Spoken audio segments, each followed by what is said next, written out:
its way into Kampala. Today, the NRM government marks 40 years at the helm. Over the past 4 decades, the NRM government's economic policies have been put to the test, with some key parameters attracting a nod of approval among economic sector experts and researchers. We have made good progress in expanding our exports, but if you look at the exports are still leaning more on gold now. Coffee is really a good plus. Would have loved to have more of the internally generated kind of export trade. We have made progress on coffee, we have made progress on tourism, cocoa is coming up, fish is neither here nor there. So we still have some work to do, but 40 years down the road, a lot has really been done. Major achievements of the NRM that you may not question, one of them is peace and stability. Before that, Uganda was characterized by political instability, which didn't provide a conducive environment for economic growth. We've seen that those days when I was growing up, we had a timetable for load shedding. Of course, these days they call it scheduled maintenance, but at least those days you know that today you have it, tomorrow you do not.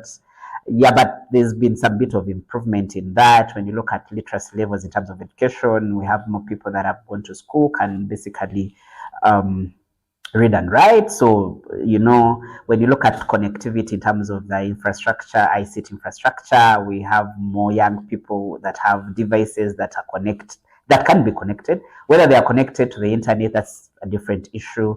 The affordability of the internet is a different issue. But at least you have that sort of the laid foundation. There is largely consensus that over the past 40 years, inflation has been stable, foreign exchange volatility has been under control, paving way for growth and development.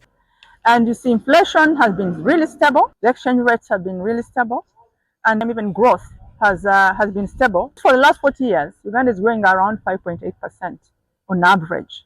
Kind of growth is almost less than 1 digit of inflation that we've been observing. And all this stability has implications in terms of foreign direct investments, business growth, and in terms of well-being and livelihood. 40 years ago, inflation was high, but it was mainly because there were no goods and services. People didn't have a lot of money, but even those with little money, you couldn't find what you're looking for. Yesterday, I was talking with a shopkeeper who told me, I used to sell 20 loaves of bread a day. Today, I sell 3. Now, it could be that inflation is down because demand is not available. So if inflation is down because the demand is down, that's not good for investment, because investors look at that demand. They want to be driven by that. If inflation is down because we are importing more goods than we're producing at home, again, you want to check that. Because it could be cheap products are coming in, and people can afford them at a lower price, but those are not, as we have said, not self-driven by the Ugandan economy. Already the process for Uganda to graduate from least developed countries, in short, LDC, is underway. Although this will mean that Uganda no longer qualifies for concessional or cheaper loans, it coincides with the country's long desire and push for middle-income status. So, after 40 years, Uganda has made it into the lower end of the middle-income status. In the grand scheme of things, what does this mean? So the middle income does not come in a wish list. It comes with pragmatic thinking and pragmatic investments with people coming on board to drive this growth. Middle income status comes with a lot of welfare indicators.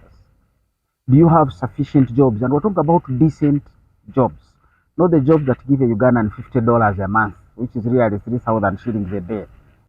Over the last 40 years, the employment question remains the ticking bomb that is yet to be dismantled. Here is why.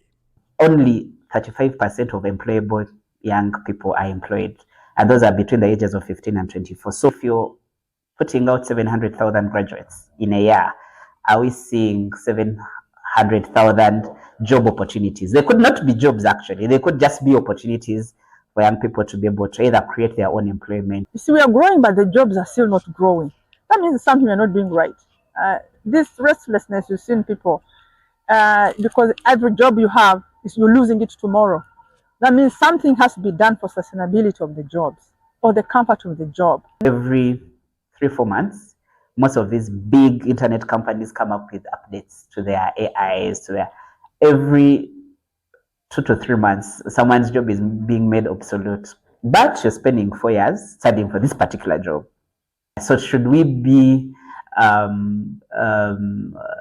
investing and studying and preparing for a market that in 5 years may not be available? So, where does the NRM go from here? We need to be shaken up a little bit to work a bit more to accelerate to the level of the planning of the 10 growth goals. The NRM has got to remember its first 10 years. They did massive structural adjustment, scaling down government, cutting down government expenditure so that the money can go into the areas that grow the economy. Over the 40 years of NRM regime at the helm of government, so much has been done, yet at the same time, there is still so much room for improvement. Ismail Musa Ladu, NTV Business.